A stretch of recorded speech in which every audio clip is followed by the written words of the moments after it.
Friends, आपका हमारे YouTube channel पर स्वागत है। आज हम आपको बताएंगे कि कैसे अपने पैरट्स को आप बाइटिंग करने से रोक सकते हैं। How to stop your parrot from biting. चलिए शुरू करते हैं। ये राधे है, ये गुड्डू और ये टीटू। अब हम जो आपको स्टोरी बताने जा रहे हैं उसी में आपकी सारी बातों का जवाब होगा। पहले हम बात करेंगे अपने गुड्डू की, ठीक है। ये जो गुड्डू है, ये देखो आप। गुड्डू ने कभी भी किसी को बाइट नहीं किया, जो कोई इससे मिलने आता है, ना ही हमको कभी बाइट किया। और कभी भी इन्होंने आपस में, मतलब गुड्डू ने टीटू को और राधे को भी कभी बाइट नहीं किया। और इसकी अपनी एक फैन फॉलोइंग है। गुड्डू, आप कितने प्यारे हो, इतनी फैन फॉलोइंग है आपकी, कितने सारे फैन बना लिए आपने हैं। कितने इयर्स के हो आप, बता दो कितने इयर्स के हो। 5। कितने? 5। बताओ 5 इयर्स के हो आप। 5 क्या? आपकी फिंगर तो सिर्फ 4 है, मेरी 5 है। आप कितने इयर्स के हो बताओ। 5। खोल के बताओ, ऐसे खोलो। 5। Very good boy. पर आपकी 4 फिंगर है बेटा, 5 होती है, ठीक है। बहुत अच्छा बच्चा है ये, बहुत सारे लोग इसको प्यार करते हैं, बहुत सारे। देखो ये बिल्कुल काटता नहीं है, ये बिल्कुल प्यार से पकड़ता है। देखो मेरी पूरी क्या कर रहा है, ये चापलूसी कर रहा है ये मेरी, कि मेरे को प्यार कर रही है, मैं इसकी चापलूसी कर लेता हूँ थोड़ी सी। ये हमारा है राधे। राधे, आप उधर मुंह करके क्यों बैठे हो? हाँ वेरी गुड, इधर बैठो। ये जो राधे है ना, ये बहुत स्वीट बेबी है। ये पहले छोटा था ना, तो ये जोर से हाथ पकड़ता था हमारा, हमें लगता था ये बाइट करता है, पर ऐसा नहीं था। ये सिर्फ अपना बैलेंस बनाने के लिए हमारा हाथ पकड़ता था।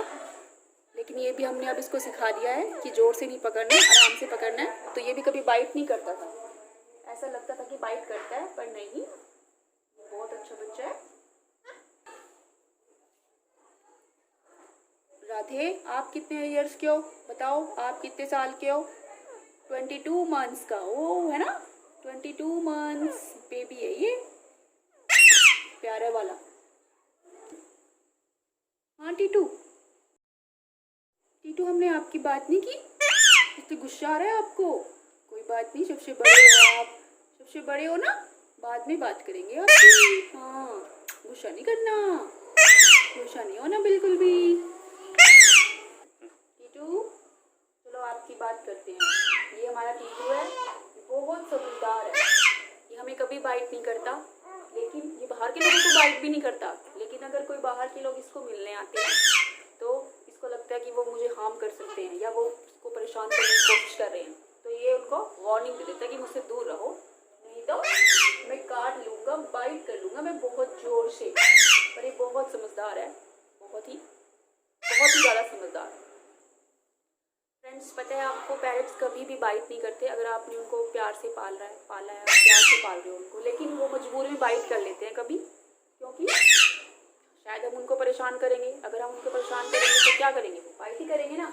इसलिए कभी भी उनको परेशान मत करो, प्यार से उनको टच करो, ऐसे प्यार से। अगर मैं इनको परेशान करूँगी, ज़बरदस्ती कुछ तंग करूँगी इनको, तो क्या करेंगे, बाइट ही करेंगे ना मुझे। अगर आपका पेरेंट आपको बाइट करता है तो आपने उसको रिएक्ट नहीं करना। चाहे आपको इंजरी भी हुई है, आपको उसको ये नहीं कहना, ये नहीं शो करना कि आपको चोट लगी है उसके काटने से, क्योंकि वो बार बार फिर ऐसा ही करेगा, आपको डराएगा और उसको अच्छा लगने लगेगा कि आप उसके बाइट करने पे ना रिएक्ट कर रहे हो।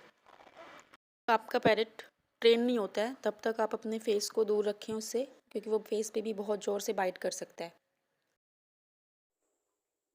ये राधे, ये गुड्डू और ये टीटू, हमारे तीनों पेरेंट्स जो है ना, ये कभी भी बाइट्स नहीं करते। और आपके पेरेंट्स भी बाइट करना छोड़ देंगे, इसके बारे में अभी बात करते हैं। कैसे छोड़ेंगे वो बाइट करना। पहली बात तो ये है कि अपने पेरेंट्स के साथ टाइम स्पेंड कीजिए ज़्यादा से ज़्यादा। हम इनके साथ ज़्यादा से ज़्यादा टाइम स्पेंड करते हैं, तभी ये लोग बाइट नहीं करते। इवन मतलब कि 5 आवर्स, 5 घंटे कम से कम आपको अपने पेरेंट्स के साथ टाइम स्पेंड करना है, तभी वो बाइट करना छोड़ेंगे, आपके ऊपर ट्रस्ट करेंगे और आपको बाइट करना बंद कर देंगे। देखो ये बाइट नहीं करती, मैं इसको सेकंड पॉइंट क्या है, सेकंड बात है कि आपने अपने पेरेंट्स को अपने आसपास ही रखना है। मतलब कि आप आमने सामने ही हो, ये ना हो कि आप मतलब साइड में हो, कहीं पे साइड में रखा हुआ है, वो आपको दिख ही नहीं रहा, यहाँ आप उसको देख पा रहे हो, आप उससे ज़्यादा से ज़्यादा बातें करो, उसके पास रहो, तो इससे क्या होगा, वो आपके साथ फ्रेंडली होंगे, तो वो आपको काटना छोड़ देंगे अगर वो काट भी रहे हैं।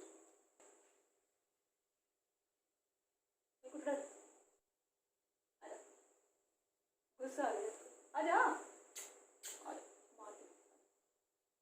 आजा भी, आजा गुट्ठू, आजा, हेलो नहीं करनी, वेरी गुड बॉय। ये देखिए, ये गुट्टू है, ये क्या है, कंफर्टेबल है ये मेरे पास, अब अपनी सफाई कर रहा है, कभी मेरे साथ ये धागा खींच रहा है मेरा, ये देखो। तो क्या है कि आप अपने पेरेंट्स की एक्टिविटी को समझिए, उसके नेचर को समझिए और अपनी नेचर को उसको समझने दीजिए। मतलब उसको लगना चाहिए कि आपके साथ वो कंफर्टेबल है, कि आपसे उसको कोई खतरा नहीं है। जब आपके पेरेंट को लगेगा कि उसको आपसे कोई खतरा नहीं है, तो उसी दिन से वो बाइट करना छोड़ देगा। गंदी बातें, ये तोड़ रहा है मेरी। आप अपने पेरेंट को कभी भी डराएं नहीं, उसको तंग ना करें, उसको कभी हर्ट ना करें, और अगर वो गुस्से में है तो उससे दूर रहें, ताकि आप वो बाइट ना कर पाए। और अगर आपको कैसे पता लगेगा वो गुस्से में है, या तो वो अपनी आइज़ बाइट कर लेता है, या कोई ऐसी आवाज़ें निकालता है, या पंख को ऐसे फुला लेता है, मोटू हो जाता है, मोटू, तो उससे क्या लगता है पता, ये गुस्से में हो सकता है और वो आपको बाइट कर सकता है। फ्रेंड्स, अगर आपके पास एक पैरेट है, अगर आपने एक पैरेट पाल रखा है, तो प्लीज़ आप उसके साथ ही उसी को पालें, दूसरा पैरेट लाने की गलती मत करें, क्योंकि जब एक पैरेट होता है तो वो आपके साथ ज़्यादा फ्रेंडली होता है, और दूसरा पैरेट आ जाता है तो फ्रेंडली नहीं हो पाता है इतना, तो वो मे भी बाइट कर सकते हैं आपको। अगर आपने अपने पैरेट्स को केज में रखा हुआ है, तो आपने पहले क्या करना है, केज ओपन कर देना है ताकि वो बाहर आ सके, कंफर्टेबली उसको बैठने देना जहाँ भी वो बैठना चाह रहा है, अपनी फेवरेट जगह पे। और एक बात का ध्यान रखना है कि फ़ैन ऑफ हो, और जो कैट्स होती हैं, बिल्ली वगैरह, तो उनसे इनको बचाएं, मतलब इस तरह जगह पे हों कि वो सब ना आ सके, बिल्ली वगैरह वहाँ पे, और फ़ैन ऑफ रखें। तब आप इससे जब ये बाहर आ जाएगा, तब आपने क्या करना है, इनसे प्यार से बातें करनी है, इनसे इनको खाने को देना है, इनका फेवरेट फूड, तब ये क्या होएगा, आपके साथ फ्रेंडली बनेंगे। जिस रूम में आप अपने पेरेंट्स रखते हो, उसमें इस तरह के स्पेसेस होने चाहिए, बैठने की जगह होनी चाहिए, ताकि वो उड़ के बैठ सके, ताकि वो मतलब टकराए ना इधर उधर, क्योंकि टकराने से वो नीचे गिर जाएगा, उसको चोट लग सकती है। तो इस तरह का रूम अवेलेबल हो जहाँ पे इनके लिए कंफर्टेबली जगह हो बैठने की। पेरेंट्स को अगर आप अपने हैंड से फूड दोगे तो वो काटना बंद कर देगा, ठीक है। और अगर आप इनको खेलने के लिए टॉयज़ दोगे, टॉयज़ कैसे होने चाहिए, नेचुरल वुड की होनी चाहिए, क्योंकि नेचुरल वुड जो है, ये इनको क्या आदत होती है, टॉयज़ मतलब पेरेंट्स को कट करने की आदत होती है। पेरेंट्स को जो है वुड के टॉयज़ देने चाहिए, क्योंकि वो जो है पेरेंट्स कट करते हैं ना, तो कट करने से क्या होता है, मतलब उनके मुँह में ही जाता है सब कुछ, तो वो प्लास्टिक वगैरह के टॉयज़ अगर आप दोगे तो वो उनको हार्म कर सकते हैं। तो आप उनको वुड के टॉयज़ दीजिए, नेचुरल वुड जो होती है, जैसे ये है, अभी इसको काट भी देंगे तो इनको कोई हार्म नहीं होगा। कभी भी आप अपने पेरेंट्स को ऐसे फिंगर करके मत दिखाइए, वो 100% आपको काटेगा। आपने जब भी उससे बात करनी, मतलब उसको टच करना है, तो आप उसके हाथ आप पूरा ले सकते हैं, बट कभी भी फिंगर ऐसे मत कीजिए। बट ये तो कभी नहीं काटेंगे, क्योंकि अभी तो फिंगर से भी नहीं काटते हैं, क्योंकि अब ये बहुत समझदार हो चुके हैं। टीटू को फिंगर बिल्कुल पसंद नहीं है, ये देखो, ये कट कर लेता है, फिंगर दिखाती है, गुस्सा करता है, बट काटेगा नहीं है, क्योंकि ये इनको पता है कि हम इसके अपने हैं, बट इसको फिर भी गुस्सा आता है। अगर कोई और लोग इसको फिंगर करेंगे तो 100% काट लेगा। अगर हम इसके पास फिंगर करते हैं ना, तो अपने फिंगर, हमारे फिंगर को क्या करता है, अपने हैंड से रोक लेता है। ये आपने अपने पेरेंट्स के साथ सिर्फ और सिर्फ फ्रेंडशिप करनी है, दोस्ती करनी है। अगर उनको गुस्सा आ रहा है तो उनसे थोड़ा दूर रहें, सिर्फ उनसे प्यार से बात करें, उनकी केयर करें, और उनको अच्छा फूड दें खाने के लिए। बाकी अगर आपको कोई प्रॉब्लम आ रही है तो आप प्लीज़ हमें जो है हमें इंस्टाग्राम पे फॉलो कर सकते हो, तो हम देखते हैं कि आपकी प्रॉब्लम का क्या सॉल्यूशन हो सकता है। आज के लिए इतना ही, फिर मिलते हैं किसी